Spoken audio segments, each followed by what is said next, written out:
ఓం నమః శివాయ. ఇంతకుముందు వీడియోలలో మనం అసలు ఈ శౌనకాదుల కోరికపై సూత మహర్షి శివపురాణం ఎలా చెప్పనారంభించారు, దానికి ముందు దాని యొక్క మహత్తుని ఎలా వివరించారు అనేది తెలుసుకున్నాం. దానికి నిదర్శనగా ఒక రెండు కథలను కూడా సూత మహర్షి వారు శౌనకాదులకు ఎలా వివరించారు, ఆ మహత్తు వలన ఏం జరిగింది, పాపాలు చేసిన పాపాత్ములు కూడా పుణ్యాత్ములై శివ సాన్నిధ్యాన్ని ఎలా పొందగలిగారు అనేవి తెలుసుకున్నాం. ఇకపోతే ఇప్పుడు మనం విద్వేశ్వర సంహితలోకి వెళ్దాం.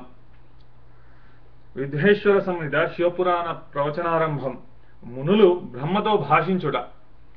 శౌనకాదులారా శ్రద్ధగా వినండి అని సూత మహర్షి చెప్పనారంభించాడు. సృష్ట్యాదిగా ఎన్నో కల్పాలు గడిచిపోయాయి. ప్రస్తుతం మనం ఉన్న కల్పం పేరు శ్వేతవరాహ కల్పం. ఈ శ్వేతవరాహ కల్పం ఆరంభంలో 6 గొప్ప గొప్ప గోత్రాలకు చెందిన 6 మునులు ప్రోగబడి ఇదే ప్రయాగలో కూర్చున్న వారై పరబ్రహ్మమెవరా అని తర్కించుకున్నారు. ఎన్నాళ్ళు గడిచినా వాళ్ళ తర్కం తేమలకపోవడం వల్ల సరాసరి సృష్టికర్త అయిన బ్రహ్మను కలిశారు. అందరినీ సృష్టించిన వాడవి నువ్వు గనక మాకెవ్వరికీ తెలియని విషయాలు నీకు ప్రత్యక్షంగా తెలిసి ఉంటాయని నమ్ముతున్నాము. కాబట్టి చతుర్ముఖ, మా సందేహం తీర్చు. పరబ్రహ్మ పరమ పురుషుడు అని పిలువబడుతున్నవాడు ఎవడు? చెప్పబడుతున్నవాడు ఎవరు? నువ్వు తప్ప మా సందేహం తీర్చగలిగేవారు మాకు తోచడం లేదని 10 విధాయలా ప్రాధేయపడ్డారు. అంటే ఈ మునులు ఈ యొక్క సృష్టి ఆరంభం అంటే యుగ ఆరంభంలో 6 గొప్ప గోత్రాలకు చెందిన మునులు కూర్చొని ఒక ధర్మ సందేహం వచ్చింది వాళ్ళకి. అసలు పరముడెవరు, అసలు పరబ్రహ్మం అని పిలువబడేవాడు ఎవరు అని చెప్పి వాళ్ళలో వాళ్ళు ప్రయత్నిస్తున్నారు. కానీ అది ఎన్ని రోజులు గడిచినా ఏళ్ళు గడిచినా కూడా తెలియలేకపోవడం వల్ల సరాసరి బ్రహ్మ దగ్గరికి వెళ్ళారు. ఎందుకంటే సృష్టించింది ఆయన, సృష్టికర్త ఆయనకు తెలియదంటూ ఏది ఉండదన్న నమ్మకంతో ఆయన దగ్గరికి వెళ్ళి ఈ పరబ్రహ్మ ఎవరా అని చెప్పి అడిగారు. అప్పుడు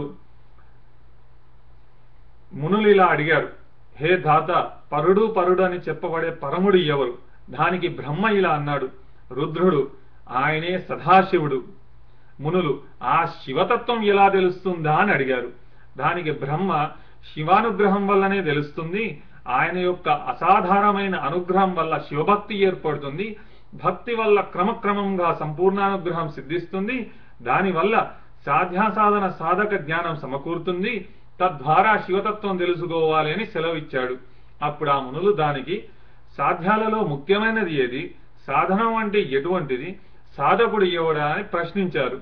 దానికి బ్రహ్మ వారితో ఇలా చెబుతున్నాడు, సాధ్యాలన్నిటిలోనూ అత్యంత ప్రధానమైనది శివపద ప్రాప్తి ఒక్కటే. అందుకు సాధనం శివారాధన చేయడం. ఆ యొక్క శివారాధన మాత్రం చేతనే ఇది సాధ్యమవుతుందని తెలుసుకోవాలి. శివానుగ్రహం వల్ల ఏర్పడిన శరధామిది సంపత్తులు కలవాడే సాధకుడు అని చెప్పబడుతున్నాడు.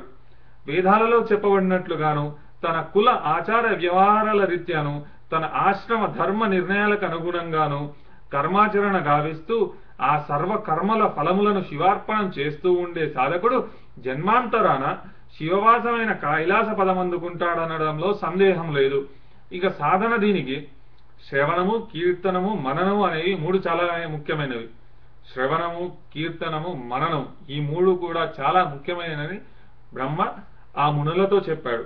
అప్పుడు ఆ మునులు బ్రహ్మను ఇలా అడిగారు, ఆ 3 గురించి మరింత విపులంగా తెలియజేయి. దానికి బ్రహ్మ వారితో ఇలా అన్నాడు, వినండి, పరమేశ్వరుని లీలా విలాసాదులను మనసారా వినడమే శ్రవణం. మనం మన కంటితో లోకాన్ని పరిశీలిస్తాం. అలా కంటికి తోచిన వాటిని గురించి వినాలని కుతూహలం పడదాం. అటువంటప్పుడు కేవలం కంటికే కాదు, వాక్కు పరమేశ్వరుడి గురించి వినాలని ఇంకెంత తపనగా ఉంటుంది. అదిగో అలా తప్పించి ఆ సర్వేశ్వరుణ్ణి గురించి గురుముఖతగా వినాలి. అది నాంది.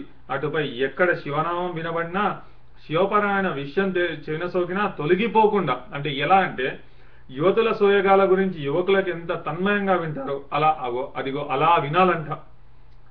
అది శ్రవణము. ఇహబోధే ఆ తర్వాతది కీర్తనము, అనగా అది దైవతమైన ఆ పరమేశ్వరుని దుష్ట శిక్షణ, శిష్ట రక్షణాది గాథలను, లీలలను నిత్యం కీర్తించుతూ ఉండాలి. వాటిని ధ్యానం చేస్తూ ఉండాలి. అదే కీర్తనము. కేవలం మనోగతంగా ఆ కైవల్యదాయకుని భావించుట, అర్పించుట అనేవే మననము. ఈ మూడింటికి మూలం సజ్జన సాంగత్యం. అనునిత్యము కూడా వృద్ధులు, జ్ఞానులు, సద్బుద్ధి కలవారు అయిన వారితో సంచరించడం వలన, వారితో కూడా ఉండడం వలన 4 మంచి ముక్కలు వినడం జరుగుతుంది. అదిగో అలా ఆరంభమవుతుంది శివపరమైన శ్రవణం. వింటున్న కొద్దీ కీర్తనానికి పునాది దృఢతరం అవుతుంది. కీర్తనం పరిపక్వ స్థితికి చేరుతున్న కొద్దీ మననానికి బీజం పడడం, మనసు మననోస్ముఖం కావడం సిద్ధిస్తాయి. అందుచేత శ్రవణ, కీర్త, మననములు అనబడి ఈ 3 కూడా ఒకదాని నుంచి ఒకటి మరొకటి అంటే క్రమక్రమంగా ఒకటి ఉత్కృష్టమైనవిగా తెలుసుకోవాలి. ఇంతో అంతో శివానుగ్రహం ఉంటే తప్పితే ఏది సిద్ధించదంట.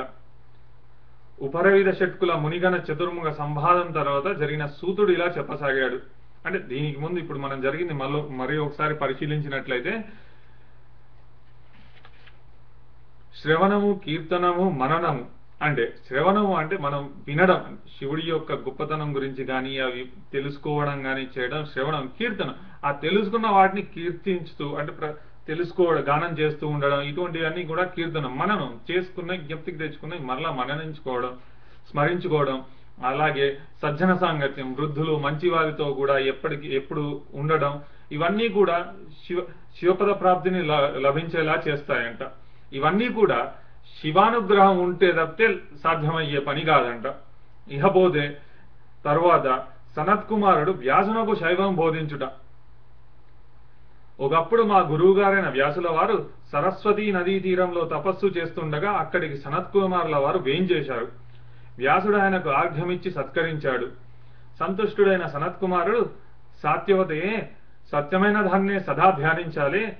శివుణ్ణి మించిన సత్యము లేదు కాబట్టి నీలాంటి వాడు శివ సాక్షాత్కారం పొందాల్సి ఉంది. ఇంతకీ నువ్వు ఇక్కడ దేనికోసం తపస్సు చేస్తున్నావయ్యా అని అడిగాడంట సనత్కుమారుడు వ్యాసుల వారితో. దానికి బదులుగా వ్యాసుడు, స్వామి, ప్రజలందరికీ ధర్మార్థ కామ మోక్షాలు 4 సిద్ధించే విధి విధానాలన్నీ గ్రథితం చేశాను. కానీ ఇంత చేసి కూడా నాకింతవరకు ముక్తి సాధనమైన జ్ఞానం కలగలేదు. ఆ చింతలోనే మోక్షార్థినై తపస్సు చేస్తున్నాను అని అన్నాడంట. దానికి సనత్కుమారుల వారు ఒక చిరునవ్వు నవ్వి, దానికింత చింత దేనికి? గతంలో ఒకసారి నేను కూడా నీలాగే కలతబడి మందరాద్రి మీద తపస్సు చేశాను.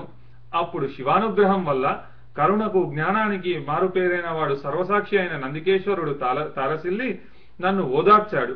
శ్రవణ, కీర్తన, మననములనే 3 ద్వారానే ముక్కంటి దయను తద్వారా పరమపదాన్ని చేరుకోగలవని బోధించాడు.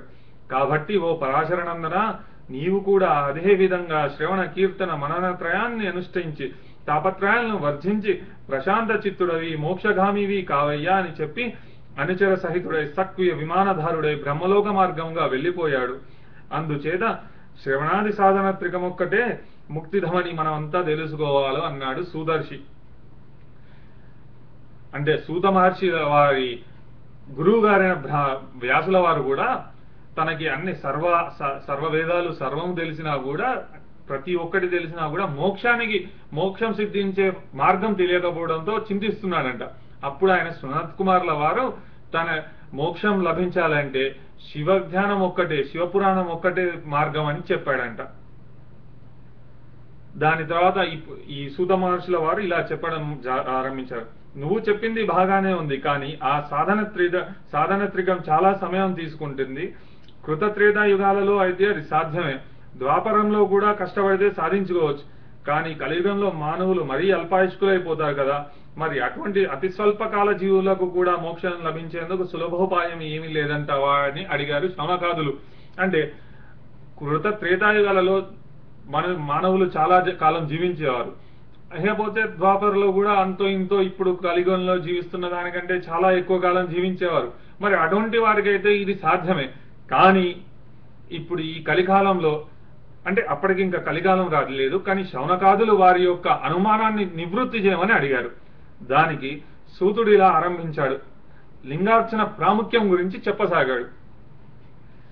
కలికాలంలోనే కాదు, ఏ కాలంలోనైనా సరే సూక్ష్మంలో మోక్షం దొరికేందుకు మరో మార్గం కూడా ఉంది. అదే శివలింగార్చన. ఆ పరమేశ్వరుని లింగంగా భావించి కరపీఠంలో గాని, ఇంట్లోని దేవతార్చన పీఠంలో గాని, ఏదైనా ప్రత్యేక మందిరంలో గాని, పుణ్యక్షేత్రంలో గాని నిత్యము ఆరాధించు వారికి తప్పనిసరిగా ముక్తి లభిస్తుంది. ధ్యాన ఆవాహన ఆసన పాద్య ఆర్ఘ్య ఆచమనీయ అభిషేక వస్త్ర భస్మ గంధ అక్షత పుష్ప బిల్వ ధూప దీప నైవేద్య తాంబూల మహానీరాజన మంత్రపుష్ప నమస్కార ప్రార్థనలనేవి ఏకవింశత్యుపచారాలతోటి అర్పించాలి. ఛత్రం, చామరం, తాళపత్రం, అద్దం, గంట, శంఖం, గీతం, నృత్యం, ప్రదక్షిణం వంటి రాజోపచారాలు కూడా ఆచరించినట్లయితే మరీ మంచిది. అలా రోజు శివపరంగా లింగారాధన చేసేవారు తప్పకుండా ముక్తులైపోతారని సెలవిచ్చారు. ఇకపోతే లింగారాధన చేయలేని వారు నాగభూషణ, నీలకంఠ, వ్యాఘ్రాంబర, పాలనేత్ర, చంద్రశేఖరాది సర్వోన్నత తత్వాలతో కూడిన శివమూర్తిని పూజించినా కూడా సత్ఫలితాన్ని పొందుతారు. శివుడొక్కడు మాత్రమే నిష్కలత్వం చేత లింగంగాను, సకలత్వం చేత మూర్తిమంతంగాను ఆరాధింపబడుతున్నాడు. తక్కిన దైవతాలన్నీ మూర్తిమంతులు సాకారులే గాని పరతత్వమైన నిరాకారాత్మ పొందలేకపోయాయి. శివుడే సర్వేశ్వరుడు అనేడానికి ఇదే ఆధారం మనకి అని చెప్పసాగాడు. అది వినిన మునులు మళ్ళా ఇలా అడిగారు, నువ్వు చెప్పేది చాలా ఆశ్చర్యంగా ఉంది.